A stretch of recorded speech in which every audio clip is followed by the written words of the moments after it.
નાવ એક સરસ મજાની વસ્તુ હું તમને બતાડવા માંગીશ. મારી પાસે અહીંયા તમારા માટે એક બહુ જ સરસ વસ્તુ છે. આજે આ એક પેન્ડ્યુલમ છે. આ પેન્ડ્યુલમ કંઈક યુનિક છે, કંઈક પાવરફુલ છે.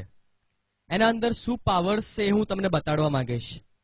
ઓકે, સી, તમે એને તમારા હાથમાં પકડો, પહેલી આંગળી અને અંગૂઠાથી, અને એની સામે જોઈ રાખીને ખાલી જો કલ્પના કરો, વિચાર કરો કે એ આગળ અને પાછળ જઈ રહ્યું છે, અપ એન્ડ ડાઉન થઈ રહ્યું છે, તો ઓટોમેટિકલી એ આગળ અને પાછળ જવા મળે છે. તમારે હલાવવાની જરૂર નથી પડતી. જો તમે એમ કલ્પના કરો કે એ ડાબી બાજુ અને જમણી બાજુ જઈ રહ્યું છે, લેફ્ટ ટુ રાઈટ, તો ઓટોમેટિકલી એ મૂવ થવા મળે છે. તમારે હલાવવાની જરૂર નથી પડતી. તમે એમ કલ્પના કરો કે સર્કલમાં ફરી રહ્યું છે, ઓટોમેટિકલી સર્કલમાં ફરવા મળે છે. હું તમને બતાવવા માંગીશ કઈ રીતે. સી, મેં પકડી રાખ્યું છે. તમે મારા હાથ તરફ જોજો, હું હલાઈશ નહીં, પણ સૌથી પહેલા કલ્પના કરીશ કે અપ એન્ડ ડાઉન જઈ રહ્યું છે, આગળ પાછળ જઈ રહ્યું છે. ઓકે,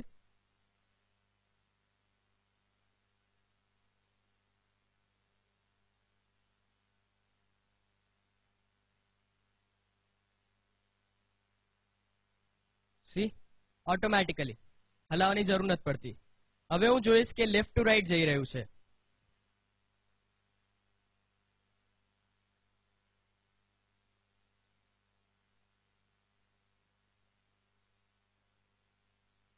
તમને લાગશે કે હું હલાઈ રહ્યો છું, પણ હું હલાઈ નથી રહ્યો. ઓકે, નાવ હું જોઉં છું કે સર્કલમાં ફરે છે.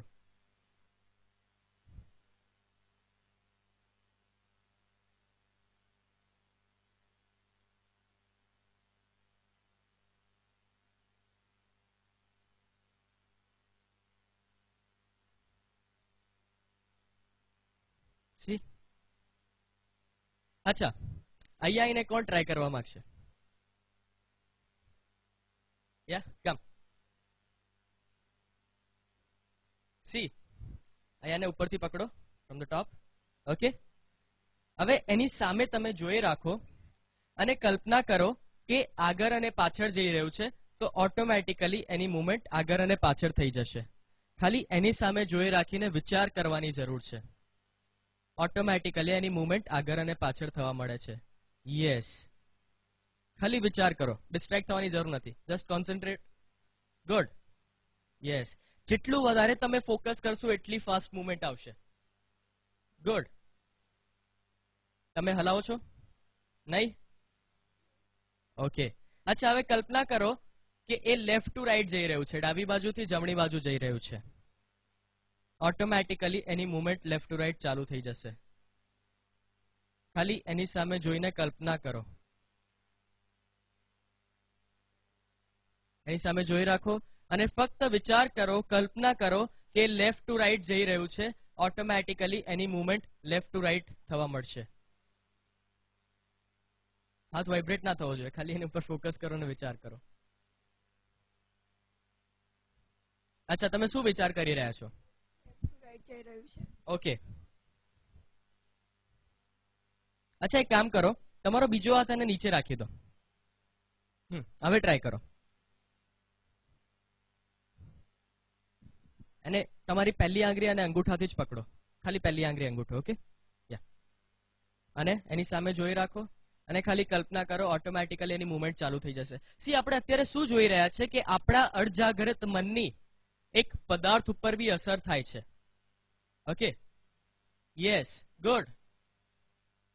તમે કોન્સ્ટન્ટલી એની સામે જોઈને વિચાર કરી રાખો વિધાઉટ એની ડિસ્ટ્રેક્શન્સ, તો ઓટોમેટિકલી એની અસર એ પદાર્થ ઉપર થાય છે.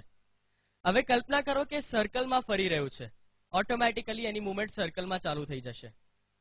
ગુડ. ખાલી કલ્પના કરવાની જરૂર છે, ખાલી વિચાર કરવાની જરૂર છે, ઓટોમેટિકલી એની મુવમેન્ટ ચાલુ થઈ જાય છે. Yes, yes.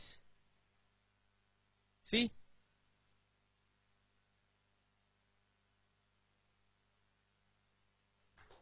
Okay, thank you.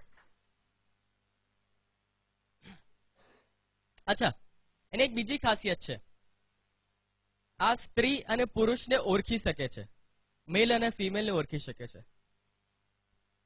એક યુનિક છે, મેં પહેલા જ કીધેલું. અચ્છા, આમાં શું થાય છે કે જ્યારે તમે કોઈ પુરુષના હાથ ઉપર એને રાખશો, કોઈ મેલના હાથ ઉપર રાખશો અને મનમાં વિચારશો કે ઓળખી લે આ કોણ છે, ઓળખી લે આ કોણ છે, તો એમના હાથ ઉપર એમની જે આંગળીઓની જે દિશા હશે એ દિશામાં ફરવા મળે છે. ફોર એક્ઝામ્પલ, હાથ આમ છે મારો, તો એ દિશામાં ફરશે, લાઈક ધીસ.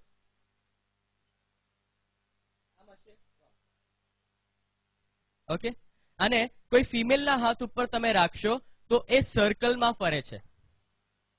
ઓકે, કોણ ચેક કરવા આવશે? કમ, કોઈ બીજા ફિમેલ કોણ આવશે? કમ, અને પકડો અહીંયા ઉપરથી. તમે તમારો હાથ આગળ રાખો. યા, ઓકે, વેટ વેટ વેટ. હવે એની સામે તમે જોઈ રાખો અને મનમાં એને કહો કે ઓળખી લે આ કોણ છે. ઓકે, તમે એમના હાથ ઉપર રાખો, એની સામે જોઈ રાખો અને ખાલી મનમાં એને કહો કે ઓળખી લે આ કોણ છે. ઓટોમેટિકલી ઓળખી લેશે. કોઈ બી ફિમેલના હાથ ઉપર એ સર્કલમાં ફરવા મળે છે. Yes, good. ફક્ત તમારે વિચાર કરવાની જરૂર છે, ઓટોમેટિકલી એની અસર આવી જશે. Good, very good. ઓકે, નાવ તમે પકડો એને અને તમે હાથ આગળ રાખો અને ખાલી મનમાં તમે વિચાર કરો, એને મનમાં કહો કે ઓળખી લે આ કોણ છે. ઓટોમેટિકલી ઓળખી લેશે. કોઈ બી મેલના હાથ ઉપર એ ઓટોમેટિકલી એમની ફિંગર્સની ડાયરેક્શન, જે આંગળીઓની દિશા હશે એ દિશામાં ફરવા મળે છે. ગુડ. ફક્ત વિચાર કરવાની જરૂર છે. સી, જેટલા કોન્સ્ટન્ટ તમે સારા વિચાર કરશો એટલું ફટાફટ રિઝલ્ટ મળે છે. Okay, good, thank you.